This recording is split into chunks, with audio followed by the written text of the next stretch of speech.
Welcome, ladies and gentlemen, to episode 3 of the All Marlins Off Day Pod. I am your host, John Rodriguez. It is so nice to have you here. In this episode, I am alone. I have no guests, but let's get straight to it. The Marlins just finished a 3-game series against the Washington Nationals, in which they won 2 of 3.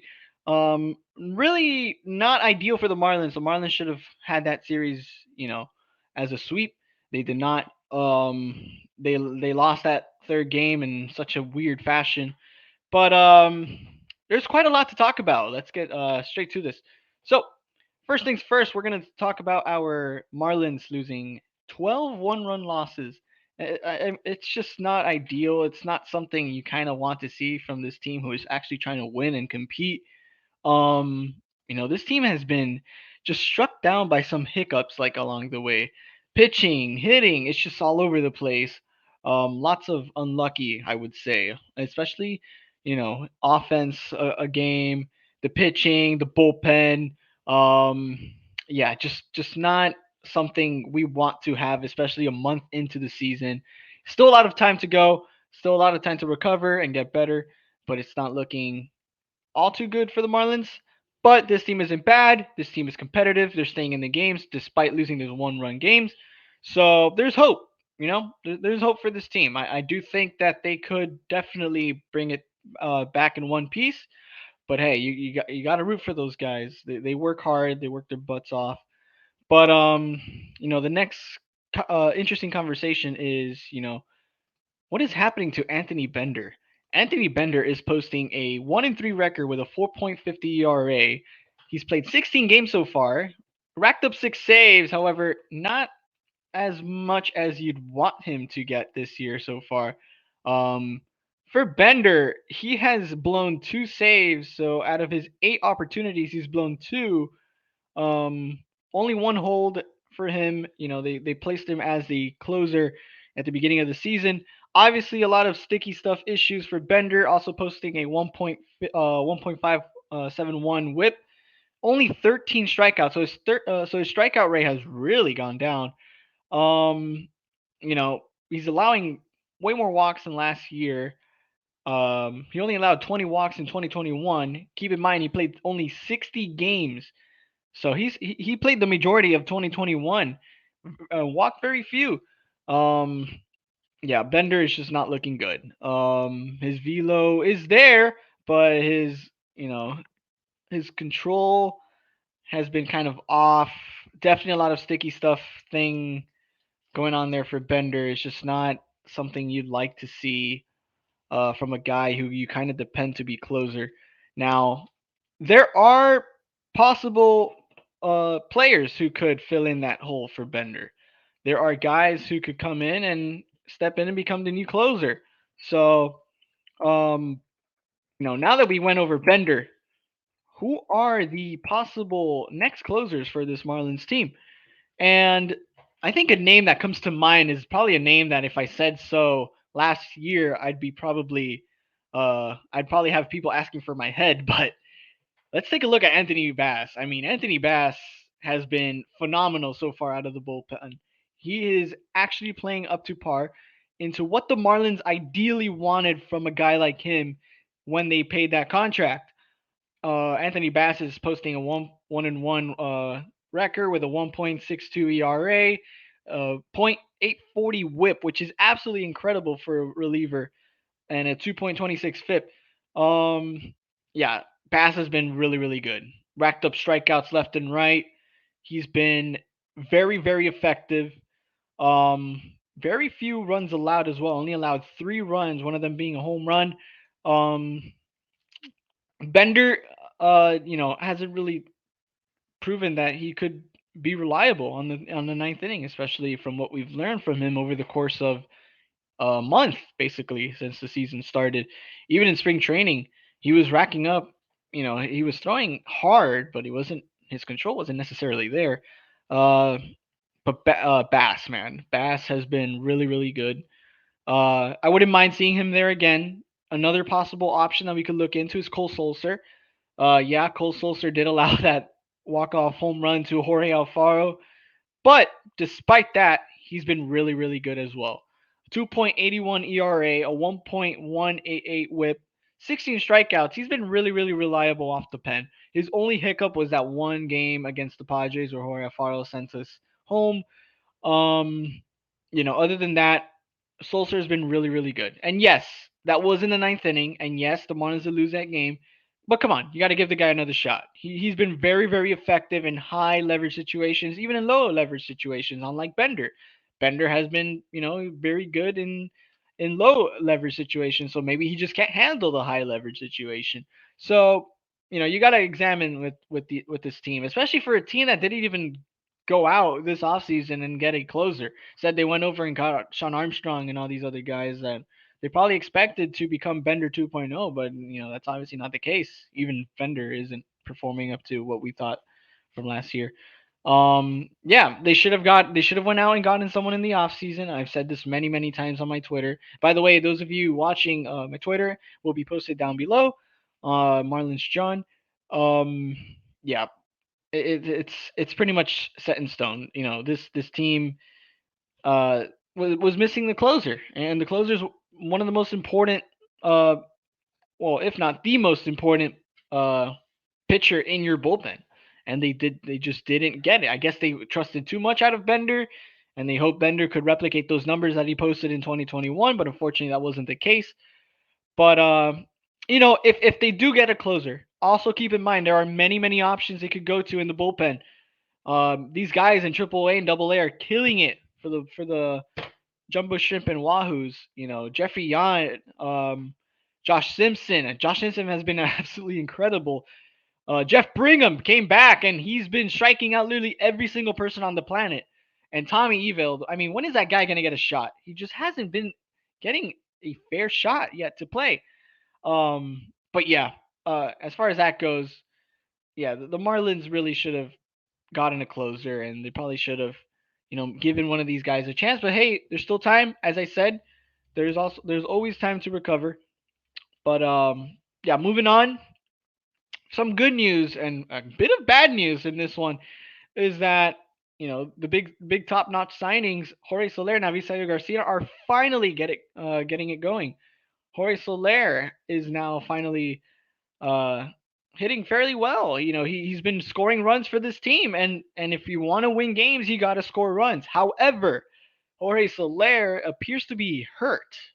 Yeah, he's been sitting out a bit, so a bit concerning. I believe it was his back. Um, but yeah, Soler has been finally, getting the back going. So has Avisario Garcia. Avisario Garcia has hit the ball very, very hard. In most instances, I've noticed that he's been a bit unlucky, but man, he has power. He has pop. If he could get it, a little bit more going as well, he could definitely become one of the threats on this offense of this lineup.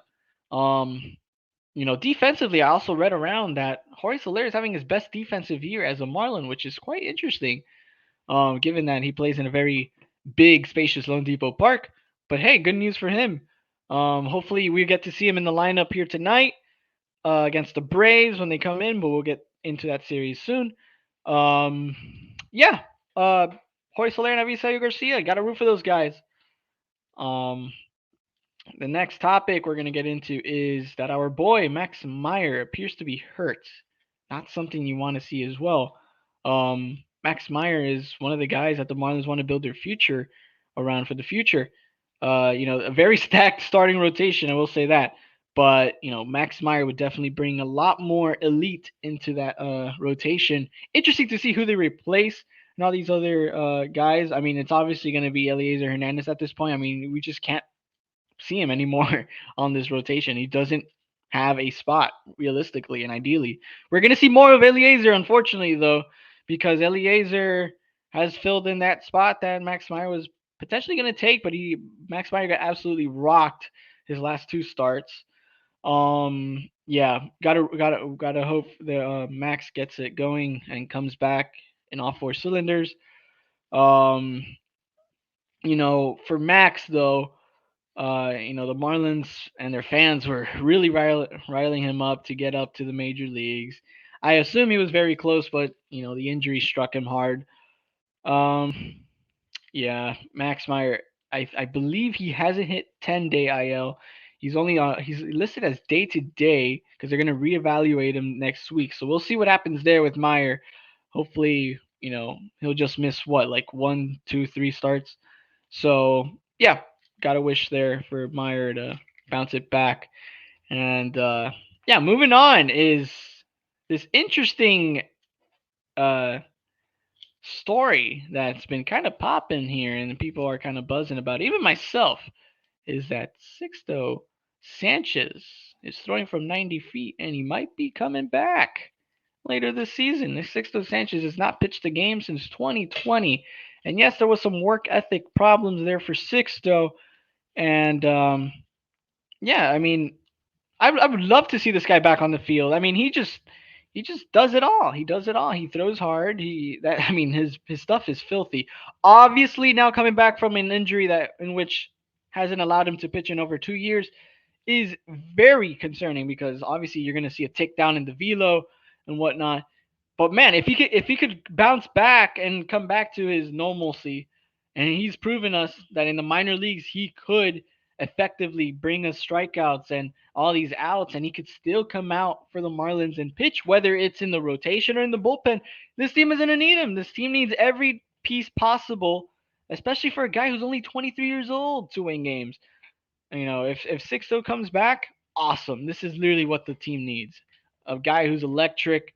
And hey, if he could prove us that he could get 3 outs effectively and quick, you're probably seeing the next closer in your hands. I know for a fact Sixto does not want to be in the bullpen. He wants to be starting every 5 days. He wants to be out there throwing 7+ innings every day. But in the reality of things right now, for a guy who hasn't pitched in over 2 years, and with all of this pitching talent that the Marlins are getting, and eventually calling up and whatnot, the Yuri Perez's, the Edward Cabreras, the even Jesus Luzardo has been very effective for the Marlins. I mean, I just don't see a world where we're just gonna slice him into the rotation again, especially with how interesting this rotation has been. Because obviously, Eliezer is gonna go eventually when Max Meyer gets called up. Jesus Luzardo's coming back from IL. Trevor Rogers is gonna stay there unless they're gonna trade Pablo. But in the previous stream, we did address how much we want to keep a guy like Pablo. Pablo is, in my opinion, the ace of this rotation. Many people will disagree with that. They'll say Sandy. Yes, Sandy was absolutely crazy that Nationals series, retiring 20 straight batters, which is just crazy. I mean, wow. I was speechless that whole game. Um, yeah, when Edward comes up, we'll see what they do there. I'm pretty sure they're gonna bring up Edward before Meyer, so we're gonna see Edward filling in that role from Eliezer. Meyer obviously serving that IL time. But yeah, once you got those guys up, what do you do with six though? In my opinion, you go long reliever down and see if he could effectively become closer. Um, Definitely an interesting conversation there. Like, definitely, we're gonna see some trades, and if we do see some trades, they should be for some proven, established MOB talent. I feel like that's the route to go. But yeah, very interesting that we're finally getting to see some headlines in some capacity for Sixto Sanchez. Hopefully, throws more than 90 feet, and he's going to get us some rehab starts and potentially coming back in the summer or early fall. We'll see. So the upcoming series for the Marlins is the Braves. Braves come to town. Ronald Acuna is in Miami for the first time since that very interesting incident. Um, yeah, Braves and Marlins haven't had the best of relationships. The Marlins did, however, this year in Truist Park, won a series over the Braves. Excuse me, where they took 2 of 3 in that series. Austin Riley was absolutely just crushing the Marlins there. Gotta hope we sit down Acuna as much as possible in this series. We got pitching probables for this series. We have Charlie Morton against Trevor Rogers for game 1, followed by Kyle Wright and Eliezer Hernandez for game 2, and Ian Anderson versus Sandy Alcantara for game 3 of the series. My takeaway for this series is that the Marlins will take 2 of 3. However, something tells me that we're probably going to take 1 of 3. if Trevor Rogers is not in his A game, I do not see the Marlins winning tonight's game. And yes, this is being recorded on the day where they play. So yes, the off day pod kind of took a weird shift there. But anyways, Charlie Morton is, however, on the mound for the Braves, and he's having a bit of an off season. Obviously, he's getting old and whatnot. But yeah, if the Marlins bats get it together early on against Morton, I don't see an issue. But Trevor Rogers has also been kind of iffy, so we'll see how he does there. If he goes back to square one as he was last season, where he was absolutely crushing everybody, then I don't see an issue taking that one. Game two, Eliezer's on the mound. I don't see the Marlins taking that game at all. Kyle Wright has been absolutely nasty for the Braves. And for game three, Ian Anderson has been ticked a bit, but Sandy Alcantara, I mean, after coming from that national start, he must be like fired up. I do see the Marlins taking that game. Obviously, depends on the offense, and yeah, it's gonna be a fun one. It's a fun series there for the Marlins and the Braves. Two teams fighting to get over 500 and fight the Phillies and Mets, who are above both teams. Um, yeah, the upcoming series, excuse me. Wow, I'm having a bunch of tongue twisters today. We have the Braves, which we said we were gonna go 2 of 3 with this series. So given that the Marlins are currently 17 and 20, yeah, they're 17 and 20. They take 2 from the Braves, so that'll put them to 19 and 21. So hey, you're 2 games under 500 entering a game. I mean, a little small series against the Rays. I do, however, think that the Marlins get swept by the Rays. Rays have been just crazy this year. So the Marlins will go 19 and 23. And then we see the Braves again. Another series where you need to win 2 of 3. I do think the Marlins will take 2 of 3 from this one against the Braves. Although I think the pitching probables are a bit of the same. I don't think they get to see Sandy, but they do get to see Pablo. No, they do not get to see Pablo. Yeah, so they will be seeing the same guys again. So yeah, I do think the Marlins will take 2 of 3. So from 19 and 23, they'll go to 21 and 25. So not too bad. And then they wrap it up right there in the month of May against the Rockies, which I would hope the Marlins take, both games, though the Rockies have been quite the threat. So Marlins definitely ending this month, I think, under 500, unfortunately. They were not just they just weren't able to capitalize that third game against the Nationals, which obviously struck them. I'll pull up the schedule there again. Obviously, a 1-run loss there. The Brewers series, it was tough as well. Marlins took 1 of 3. Um, yeah, it's going to be an interesting set of games to wrap up the month of May and head on to June, where things start to get a little bit more serious for the Marlins here. It's getting later into the season. The Marlins got to prove that they are, trying to win it. And if they stay in that conversation, hey, they might be buyers this deadline. I don't know who they would really exactly trade as if they were selling. I mean, even if they were buying, they would probably trade Aguilar and whatnot. But but that's a topic for another day. But moving on, and to wrap things up, it's a very short pod here, guys. Um, the Marlins are hosting Cuban Heritage Night, so that's going to be an exciting one. Obviously headlined by Jorge Soler, who won the World Series MVP in 2021 for the Atlanta Braves. Also, another Marlin who won the World Series MVP was Livan Hernandez, of course, who we saw in the 1997 um, World Series, and he was also there in the celebration in that series against the Brewers. So that was also very, very cool to watch. We did see the telecast that shows um, that it was Livan with the announcers, Paul Severino, and I believe it was Gabby that series. Yes, it was Gabby, and they were asking him if he spoke to Soler and all that. They did. I mean, it's cool. You want to integrate your fan base. It's a perfect way to do it. You bring all the Cubans in, and Miami is the city for that. So, what better marketing than Heritage Nights? A lot of them coming to Lone Depot Park, and yeah, that's going to be a very, very fun one there for the Marlins, and I'm sure Soler's gonna have a blast. So are the fans. That'll be the Braves game. If you get your ticket packages, you will receive a Cuban jersey of the Marlins, and as well they are giving away a white Sugar King fedora. And to remind you all as well, that'll be the first game the Marlins are wearing the City Connects that season as well. So lots to look forward to that Saturday. If you guys are planning on heading over to the stadium, go ahead and get your tickets. But yeah, without further ado, let's wrap things up here. It has been a quick pod. Feels weird to be alone, but maybe we'll get a guest or two next time around. This has been your host, John Rodriguez. We'll thank you for joining us, and we will see you in the next one.